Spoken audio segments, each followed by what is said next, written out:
fala assim: o sumo sacerdote e o partido dos saduceus, por inveja dos milagres que os apóstolos realizavam, mandaram prendê-los numa prisão pública. Mas durante a noite, um anjo do Senhor abriu as portas do cárcere, levou-os para fora e disse: dirijam-se ao templo e relatem ao povo toda a mensagem desta vida. E ao amanhecer, eles entraram no pátio do templo, como havia sido instruído pelo anjo, e começaram a ensinar o povo. Nós vemos esse trecho como é maravilhoso. Os apóstolos, não foi só um não, aqui fala os apóstolos, foram aprisionados, e quando eles, o sumo sacerdote, o presidente do Sinédrio, no dia de manhã, mandou chamar os apóstolos que estavam presos para apresentar para o Sinédrio, para ser julgado. Eles chegaram lá, o comandante: cadê os apóstolos? A prisão trancada, os guardas de fora, tudo normal, mas não tinha ninguém dentro da prisão. E o comandante ficou atônito, voltou para o sumo sacerdote e falou: olha, não tem ninguém lá. E quando ele estava fazendo o relato para o sumo sacerdote, uma pessoa entrou na conversa deles e disse: olha, os apóstolos que estavam presos, eles estão lá no templo, eles estão ensinando o povo. Eu vim de lá agora, eles estão lá pregando a palavra do justo. Aí eles mandou o comandante trazê-los, trouxe eles, mas como é maravilhoso, Deus dando o livramento para que o seu nome seja glorificado, Deus ajudando a quem realmente está proclamando a sua palavra. Então milagres acontecem. Em Atos capítulo 8, verso 26, um anjo do Senhor disse a Filipe: vá para o sul, para a estrada deserta que desce de Jerusalém a Gaza. E aqui ele foi sem saber o que ia esperando, o que ia acontecer, e lá ele encontra o etíope, o tesoureiro, o ministro da fazenda lá da rainha de Candace, um homem muito rico, muito poderoso, e estava lendo na sua carruagem o livro de Isaías. E Filipe fala: você está lendo o quê? Não, estou lendo Isaías 56, mas você está entendendo o que lê? Não, não estou entendendo. Filipe subiu com ele, explicou que aquilo era profecia acerca da vinda de Jesus. Ele aceitou Jesus, ia passando na frente de um riacho, viu água e falou assim: o que é que impede de eu ser batizado? Filipe desceu e batizou ele para a glória do Senhor, amém? Então, tudo obediência à voz de Deus através dos anjos. O crente deve afastar-se do pecado. A vida de impureza bloqueia a ação de Deus. O profeta Isaías, no capítulo 59, verso 1 a 2, ele afirma que, embora a mão do Senhor não esteja encolhida, nem o seu ouvido agravado, o pecado separa o homem de Deus. Então, não há como você ter proteção de Deus através dos seus enviados se você leva uma vida desordenada, uma vida de pecado, porque não combina a santidade dos anjos, a santidade de Deus com o pecado. Deus ama o pecador, mas Deus não tolera o pecado. E como agirão os anjos do Senhor a favor de alguém, se esse estiver na prática do pecado? Eis a pergunta para cada um de nós poder responder. Tema o Senhor e seja fiel. O anjo do Senhor acampa ao redor daqueles que o temem e os livra. A palavra de Deus diz isso. Mas o nosso adversário está ao nosso derredor, buscando a quem possa tragar.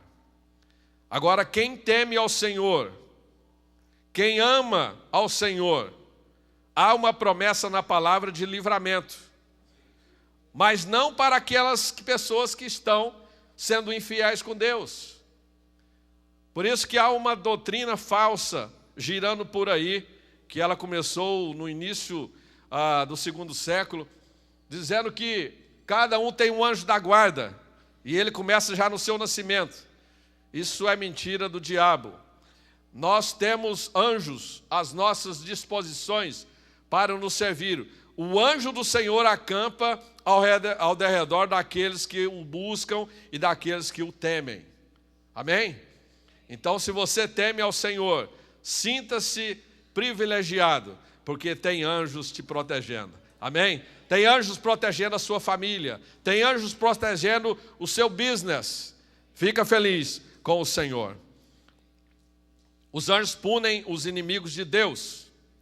O pastor Márcio trouxe uma mensagem na sexta-feira atrasada aqui, lindíssima, sobre esse tema que está em 2 Reis, capítulo 19, verso 35, mostrando todas as afrontas do rei da Síria, do rei Senaqueribe, que simboliza o próprio Satanás, o próprio diabo, afrontando o povo de Deus, dizendo que ninguém poderia livrá-los da mão do grande rei da Assíria, porque ele já tinha destronado todos os reinados em volta, ele tinha arrasado com todos os reinos, e ninguém poderia livrar Judá das mãos do grande rei da Síria.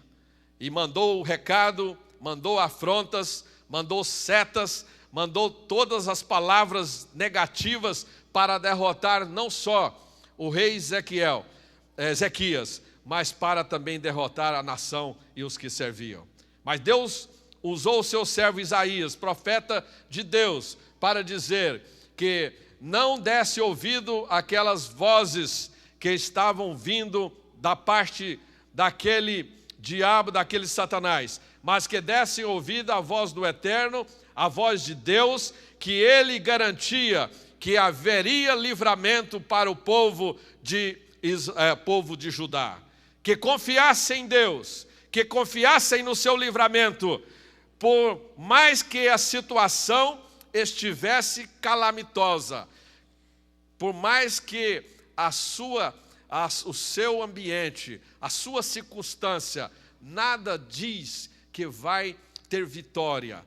O inimigo está bombardeando você dizendo que você é derrotado, que você é fracassado, fracassou nisso, fracassou naquilo, que você não vai ter vitória, que tudo está dando errado, todas as coisas estão dando o contrário. Mas eu quero te dizer que o profeta está dizendo nesta manhã que a vitória é nossa pelo sangue de Jesus. Amém? E quando Ezequias estava acuado juntamente com o povo de Judá, e sem saber o que fazia, a palavra de Deus através do profeta veio. Ezequias orou e, lendo aquela carta que ele tinha mandado para ele disse que tudo que aquele rei tinha falado e amaldiçoado e praguejado contra ele, iria reverter, porque ele estava confiando no Deus Senhor Jeová, o Deus eterno. E no verso 35 a gente vê que um anjo poderoso destrói 185 mil soldados do exército assírio. Amém? Um anjo, basta um anjo para Deus realmente destruir todos os inimigos da sua vida. Todos os inimigos da sua vida. Basta um anjo. Deus usa um anjo para tocar no seu corpo e essa enfermidade ser curada. Basta um anjo tocar no seu negócio e as suas finanças serem multiplicadas. Basta um anjo poderoso de Deus. Mas para isso Ezequias orou, buscou a Deus, desafiou o inimigo, creu. Aleluia. E é isso que nós temos que fazer: orar, buscar e crer no livramento de Deus. Quantos podem dizer amém? E finalizando, eu quero compartilhar uma passagem no capítulo 12 de Atos, que eu compartilhei na vigília da sexta-feira atrasada. E posso ler, pastor? É capítulo 12 de Atos, se você tem a sua Bíblia, só para encerrar essa palavra. Acho importante porque o Senhor está falando nesta manhã, amém? Fico feliz porque Deus é bom, Deus é fiel. Eu estava muito debilitado e orei ao Senhor. Sabe quando você está Senhor,